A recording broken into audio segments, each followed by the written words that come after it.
Yo, hello, what's up mga lods? At ako'y nandito na naman, Jansimoto. So, ang video na to ay para sa mga Rouser NS125 user, no? Kasi marami na nagre-request sa atin kung paano ina-adjust yung clutch, no? Nito ni Rouser NS125. So, ang gagalawin lang natin mga lodi, so yun nandun banda sa nandito, sa may makina. Yan, yan. Tapos, kailangan kasi, ito, yung adjustment kasi nito mga lodi, yan. Ito sa akin, umano na, tumaas na naman, no. Kailangan dyan mga 1.5 to 2 inches lang. Sabay natin 1.5, ganyan lang, oh. Yan. Yan yung magandang adjust niyan eh. Nito ni Rouser, yung kanyang clutch. Na? Bago yun, kailangan ko munang tanggalin itong aking full engine cover. So yun ang hirap kapag ikaw ay naka full engine cover, no. Kapag magme-maintenance ka, kailangan mong tanggalin to, no? Yung mapa-change oil, yan, o linis ka ng spark plug mo, kailangan talaga baklasin mo to. So, ang hirap. O, maporma siya sa maporma talaga, wala akong masabi. Pero, siyempre, pag may maintenance ka, mahirap talaga. So, yan, babaklasin ko muna to. Tapos, ipapakita ko sa inyo kung ano yung mga kailangan yung gamit. Alright. Okay, mga lods. So, ito, natanggal ko na yung aking full engine cover. So, yan. Ayun, ito pala yung kailangan nyo na tools, mga lods.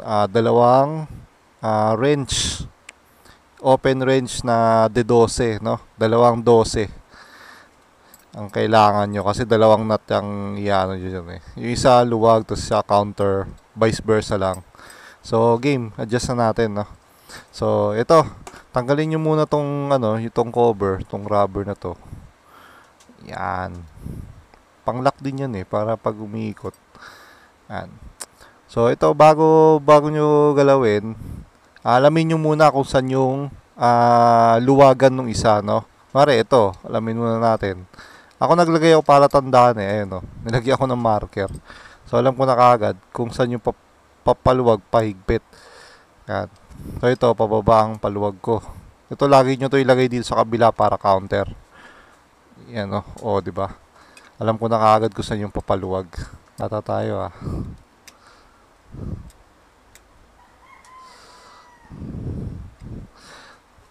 Silip.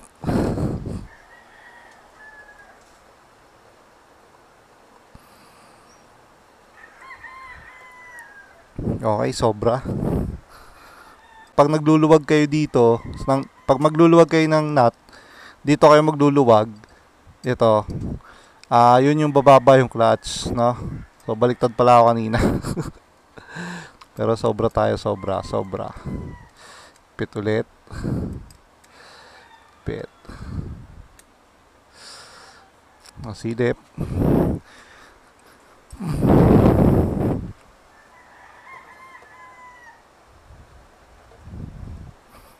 Sobra mga boss. So ito, kailangan lagi nyo tinetest to mga lodi. Lagi kayo nagtitest.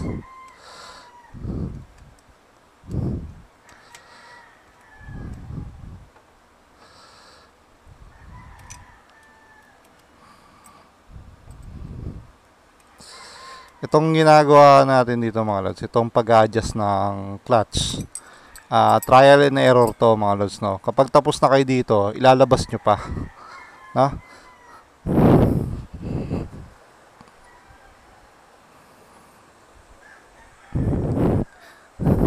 Ayun, mukhang okay na ako dun sa adjustment ko. So, higpitan muna natin. Okay. Paano yung panghigpit kanina?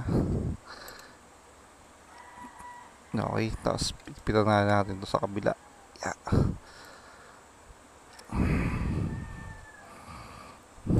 Ngayon mga lods, hindi pa to tapos Kapag okay na kayo dito sa adjustment ito, hindi pa to tapos. Wait lang, i-test ko muna doon sa kabila. Tingnan ko kung okay. Yan. Ito yung pre-play niya. Yan o. Yan. 1 inch to 1.5 inch mas maganda dyan. Yun lang yung tip ko.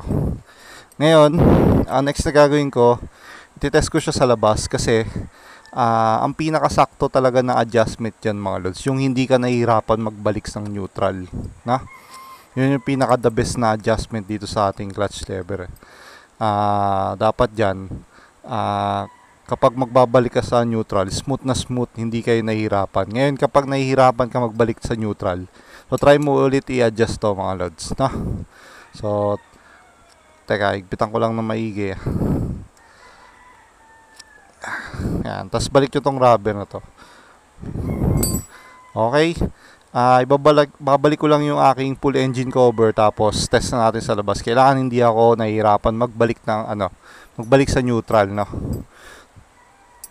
Alright mga lods, so ito na ang final part ng ating pag-adjust. So syempre test drive natin para malaman natin kung kulang pa ba sa adjust o nasobrahan tayo sa adjustment ng ating clutch, no?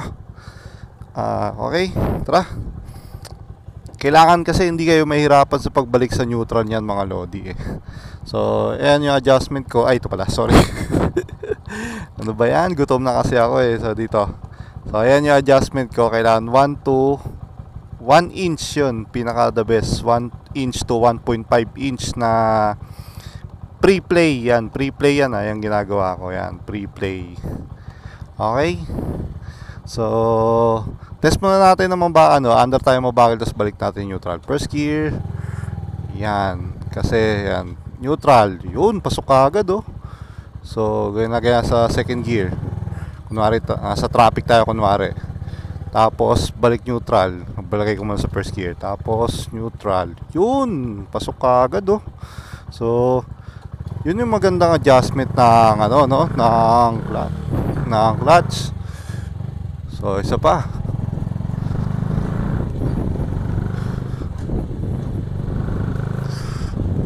So, yun. Balik natin ng first gear. Tapos, hinto tayo. First gear. Ay, sa neutral pala. Yun, pasok ka agad. So, yun yung magandang adjust nung, mga loads. Clutch, no? So, ganun lang gawin nyo. Basta tansyahin nyo lang yung dito. Yan, basta tingnan nyo lang, parang ganito lang 1 inch. Tapos yung gamit D12. Tapos kailangan pag magte-test drive na kayo, hindi kayo nahihirapan magbalik sa neutral. So yun yung pinaka the best na adjust nyo.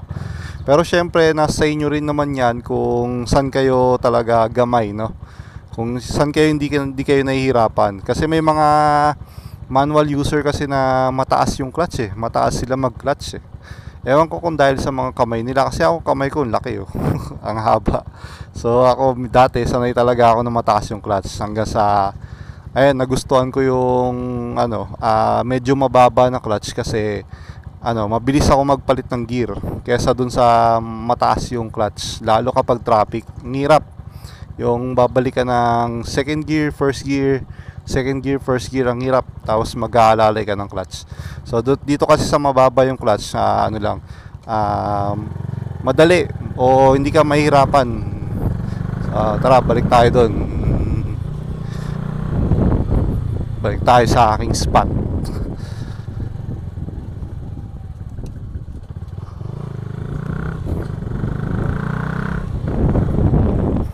Woo! Yan. Isa pa nga, tingnan natin kung mahirapan tayo magbalik.